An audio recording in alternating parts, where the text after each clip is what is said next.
South Korea, a nation celebrated for its cutting-edge technology, vibrant culture, and rapid rise from war to wealth.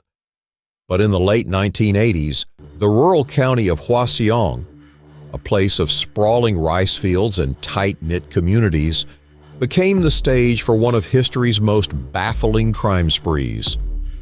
A reign of terror unfolded between 1986 and 1991.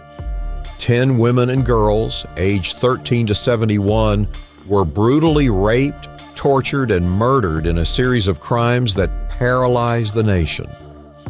The killer targeted victims indiscriminately, grandmothers, teenagers, mothers, leaving their bodies in remote fields, ditches, and hillsides. Each crime followed a chilling pattern. Victims were lured to isolated areas, bound with their own clothing, sexually assaulted, and strangled. Personal belongings like a shoe or broken watch were often left behind as macabre trophies. The youngest victim, a 13-year-old schoolgirl, was killed just 500 meters from her home, and her body was discovered days later. For years, the people of Hwaseong lived in fear, locking doors and avoiding the dark, while police scrambled to catch a ghost. The investigation was a disaster. Over 20,000 suspects were questioned, but police relied on outdated methods like blood type analysis and coerced confessions. 3 innocent men were tortured into admitting crimes they didn't commit. One, Yoon Sang-yo, spent 20 years in prison before being exonerated. Desperate for answers, officers even consulted psychics.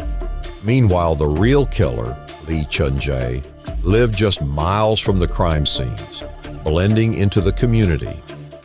A married father working at a metal factory, he later admitted he found police incompetence amusing. The case took a shocking turn in 1994 when Lee murdered his sister-in-law during a botched robbery. Arrested and sentenced to life in prison, he remained silent about the Hwaseong crimes. It wasn't until 2019 that a cold case team re-examined DNA evidence preserved from a victim's underwear. The match was undeniable. Lee Chun-Jae. Confronted in prison, he confessed in 2020 to all 10 murders and 5 additional assaults, coldly stating, "I wanted to see if I could get away with it."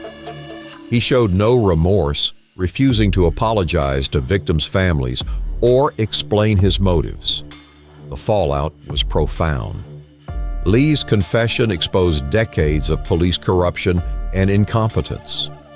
Families of the wrongfully convicted like Yoon Sang-yo received millions in compensation, but no amount of money could undo their trauma.